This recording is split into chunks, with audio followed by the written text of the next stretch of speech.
which is a game that I was showcasing at the Mega booth Saturday and today. I'm really tired, so if I slip up on my words, that's fine. This is my talk called Most Educational Games Are Crap, but They Do Not Have to Be. Now, before we get started on talking about educational games, I gotta talk to you about Beacon Hill. Who here from Boston knows what Beacon Hill is? So Beacon Hill is a place downtown in Boston. People live there. That's pretty much all you need to know for this. This is an image of Beacon Hill I got off, I believe, Wikipedia. And what it's from circa 1800, and what it's showing is the hilltop removal process from that era. And Beacon Hill was brought down about 20 feet through a whole bunch of moving earth, and that was done in order to accommodate more housing. I swear this has something to do with video games. That was done to accommodate more housing options and enlarge the neighborhood. In November, when did Assassin's Creed 3 come out? I have written down November, but I'm not sure that's true. Was it November was Assassin's Creed 3? End of October. End of October. Okay, in the end of October, Assassin's Creed 3 came out. And the Boston Globe, which is the newspaper in town, ran an article about the game. And apparently, Boston is super realistically depicted in the game, such that Beacon Hill is the original height. It is 20 feet higher than it is today. It's the corrected original height, which is amazing. And the article went one step further to say, wouldn't it be really neat if we put people in Assassin's Creed 3 and just had them learn about colonial Boston? Now, this is something that people have been talking about for a while now. Video games have come a very long way. We have hyper-detailed, hyper-realistic simulations of the real world. And wouldn't it be interesting to take those complex systems and turn them into an educational purpose? Now, that's pretty good. There's one giant caveat to this, which is that this is a screenshot, one of the preview screenshots from Assassin's Creed 3. This is most of what you do in the game. You mostly, right? Like you mostly go around murdering British folks, and sometimes you run away after murdering British folks. This is a remarkably inefficient way to learn about colonial Boston. Now, I mean, like, I don't think this is a very good game, but like it's obviously got some merits, and more to the point, it was never meant to be educational at all. That's what, like, it was not structured to do that. So why talk about it at all then? And the reason we're talking about it is because this is how people are thinking about it. I bet everyone in this room has an instance when they were playing a game and they learned something that could be applicable in the real world. I can tell you that I know the DC Metro system from playing lots of Fallout 3. It took me 80 hours to learn the DC Metro system. 80 hours. So, the reason we're all talking about this is that we live in a time of strange confluence, which is best exemplified by this little diagram. We have a very healthy tech industry. It's one of the remaining industries that is still healthy. It's doing just fine. We have an eviscerated school system, not doing just fine. We have people liking video games, which has been an eternal truth since they've been around. And when you put that all together, you get educational games. Schools need solutions. Tech can provide them. Kids like video games. That's where this all comes from. The edutainment of the 90s took a dive, but it's very much back. There's a huge resurgence, and there's a growing market for educational games. It's growing, and it's getting bigger. There's 2 conferences for games for education that I know of, just about that. It's big. This is a big deal. That said, most educational games are terrible. Like, they're really bad at what they do. And I'm saying that as a teacher, as a developer, as a gamer, and a giant academic nerd. Like, they're just not doing what they ought to do. And the main problem in my mind is that there's 2 broad camps of people that are interested in making these games. There's teachers and there's developers. But there's not a lot of crosstalk between the two. So if teachers go out and make a game, teachers are not exactly the most fun people in the world. And the game will be pedagogically... I'm a teacher. I get to say that. And what you get is a game that's pedagogically accurate, but maybe kind of boring in the end. And if you get developers making educational games, what you get is really fun games, potentially, that are really empty, that are very vacuous in their message. And what this leads to is that people expect educational games to be fundamentally mediocre, which is a real shame in my mind, because they are, in my mind, as a promise for something much larger. I think that teachers and developers, where they stand united, is that they are united by a desire to make games say more. So we should do that. So I have led an unusual life so far. I have been a teacher and I've been a developer.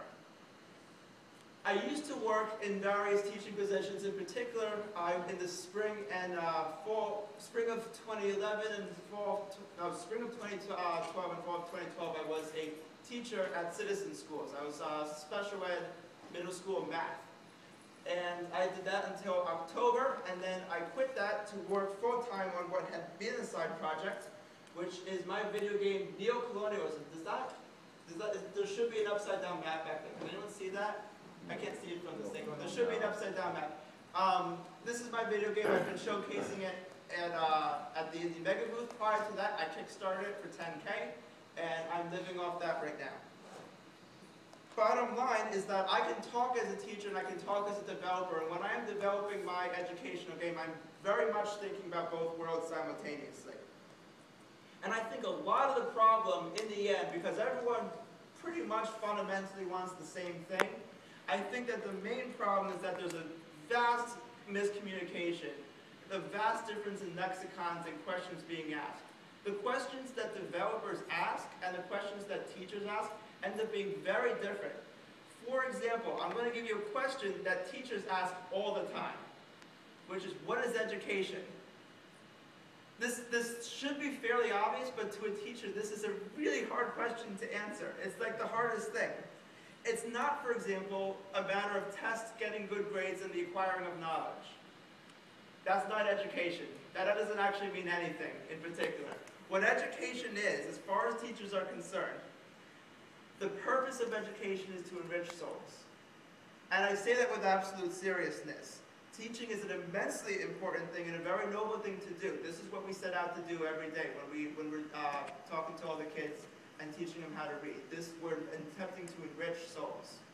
And when we are making educational games, this is what we should be thinking about. Developers don't necessarily think about it that way. And that's where a lot of miscommunication arises. Now I'm going to get back to what enriching souls actually means. I need to clear up some misunderstandings that a lot of people have about educational games and also education in general. So, number one, the problems of the American educational system are vast and complex. On a good day, this is what my classroom would look like.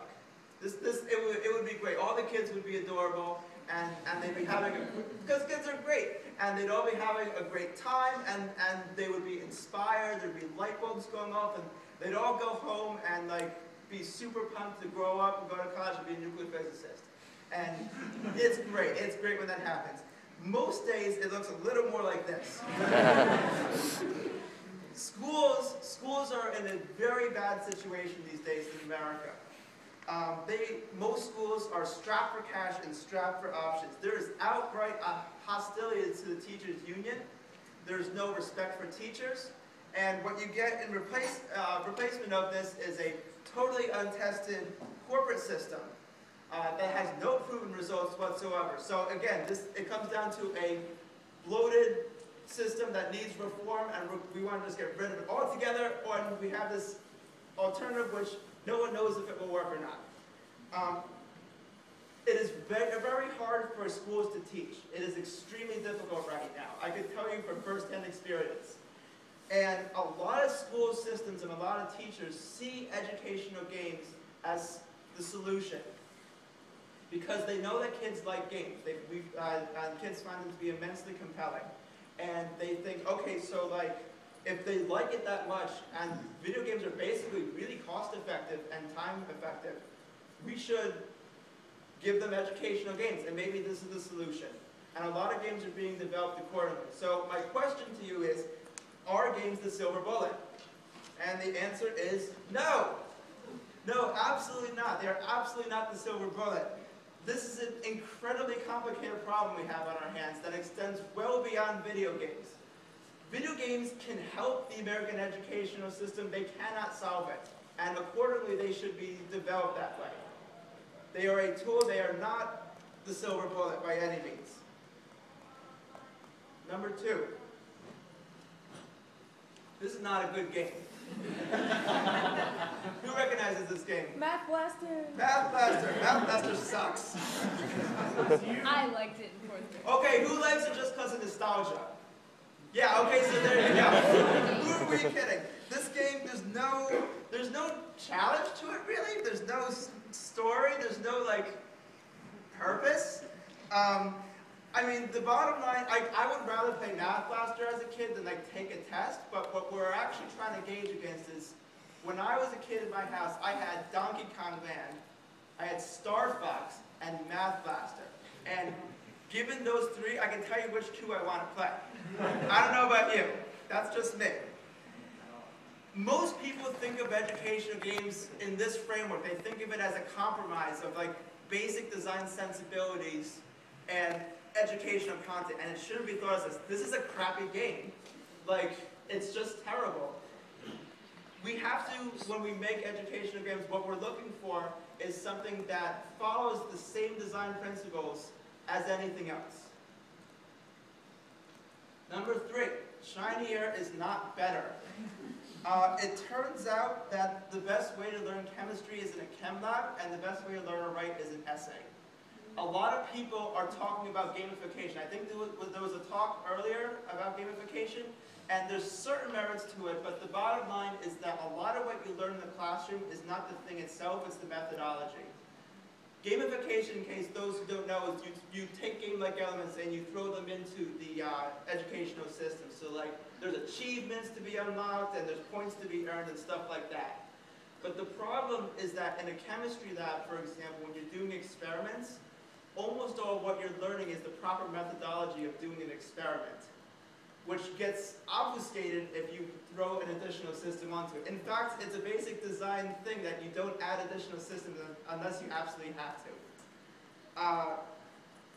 What I'm getting at is that games are tools.